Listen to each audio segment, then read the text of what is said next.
Michael, how is Swalwell responding to this?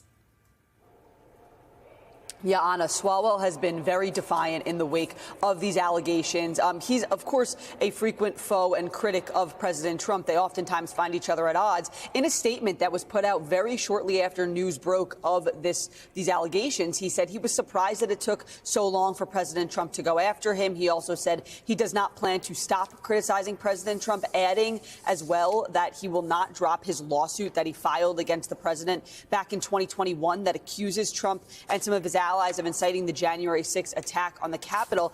He then went on MSNBC and very clearly, categorically denied these allegations. Take a listen. These allegations are false, just like the allegations against Adam Schiff are false, and Letitia James are false, and Lisa Cook are false. And a spoiler alert for you, there will be allegations next week against somebody that'll be false. No, the Justice Department has not said anything just through leaked media reporting. But this is really about Donald Trump going after his political enemies. And no one has been a more vocal critic than me. And as you mentioned, I have one of the only remaining lawsuits against Donald Trump for his role on January 6th. Anna, certainly this will continue to be a developing story up here on Capitol Hill when we see Swalwell next week. As he mentioned that he hasn't yet heard from the Department of Justice. But as he mentioned, as Lisa's mentioned, he is just the latest member of Congress to have these sort of allegations against him, Adam Schiff being the first. Yeah, Adam Schiff, Letitia James, Lisa Cook, now Eric Swalwell. So, Paul, realistically, can the administration argue that this isn't politically motivated?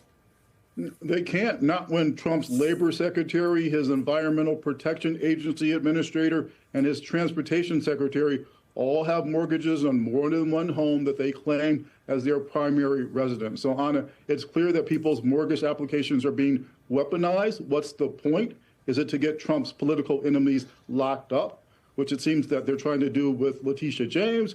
Or is the point to get people to be investigated but not charged, like Senator Schiff and Lisa Cook, to make them spend hundreds of thousands of dollars in legal fees? Or is it to send a message to members of Congress that if you come after Trump, he will sic his investigators and prosecutors after you? A lot of people in Congress have residences in D.C. where they work and homes in the district that they represent. That could be mortgages with refinancing, lots of paperwork. And if they get on the wrong side of Trump, they now have to worry that Trump will sic these federal agents and prosecutors against them to go over all of their paperwork with a fine-tooth comb. Jeff, Bill Pulte is, again, the director of the Federal Housing Finance Agency. Most people in most administrations wouldn't really know who has this role. But he has been the driving force behind these mortgage fraud investigations. What more can you tell us about him and the kind of influence he has in this Trump administration? I think, number one, he's using tools in the toolbox that he has that have proven to be quite effective, at least in starting these charges or kicking these charges off. No doubt because of a mandate that the president has set, which is to go after some of these political foes. He, however, is not uncontroversial. And one of the things that he proposed just, I think, this week, at least that's taken off this week, with this idea of a 50-year mortgage, which the president also spoke about shortly after hearing about it from Pulte, drew a lot of criticism, and he has drawn criticism himself directly for not having the experience or sort of expertise for this job. But I think broadly, just stepping back and looking at the politics of it all, this is all in line with the president's view and with the president's strategy of using every single part of his administration to achieve his aims, be it political or policy related. And a big chunk of the political goals that the president has made clear he wants to pursue is retribution. And if that's using something as in the weeds as housing policy or looking at these mortgages, then that's what he's going to do. And Bill Pulte has been leading that charge. While Pulte was handling some of these referrals, there's new reporting that claims there were serious concerns about ethics and his handling of confidential information. Lisa, walk us through that. So there's been, Anna, as you mentioned, a series of public reports. Let's start with the fact that Bill Pulte has an employee who is very close to him, a head of marketing, who has been reported to be looking into compiling information and then sharing it with a competitor. That person was chastised for doing so by the general counsel. The general counsel then got involved, the CEO and many other executives of Fannie Mae.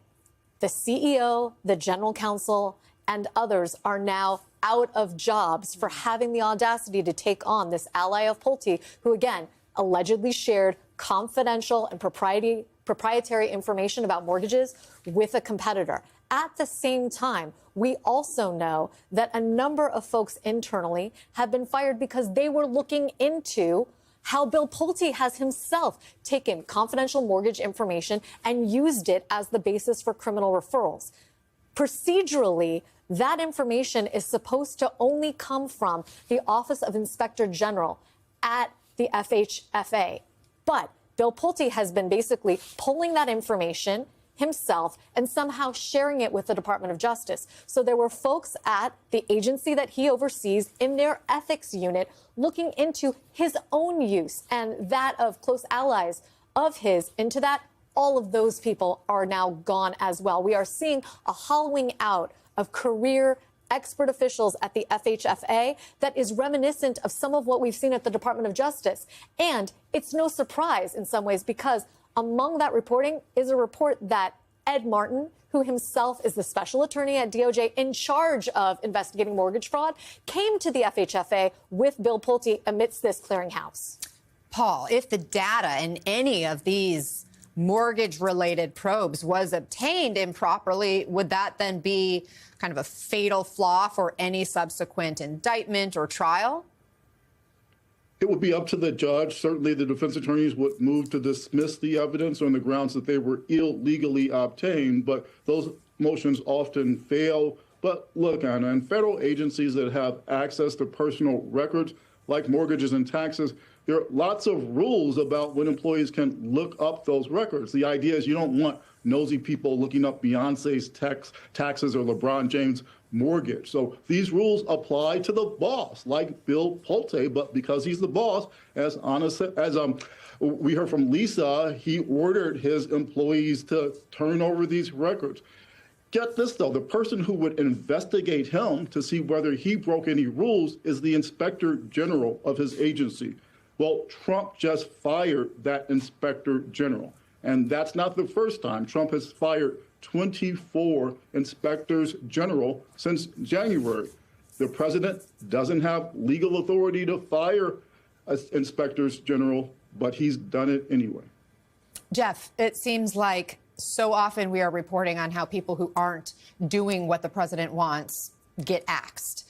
And yet they still have to prove these cases. If it does result in an indictment, if it does go to trial, if they lose, is just inflicting as much damage as they can still a victory for them in some way? That's a good question. I think that anyone who works for President Trump knows that there's a potential axe hanging over their heads if they aren't able to produce on what he's wanting. On the other hand, I think one of the main differences between Trump 2.0, this administration, and Trump 1.0 is that there's been quite a bit of stability. He's obviously had a little bit of turnover. His national security advisor was fired and became the U.S. ambassador to the UN.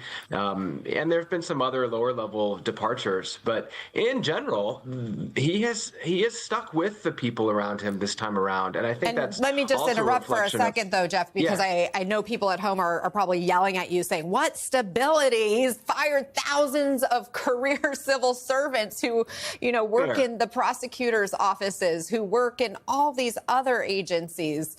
But you're talking about stability among his cabinet, among the leadership that he's installed, right? I am, and I appreciate that interruption. But yes, the focus that I was talking about is the people around him.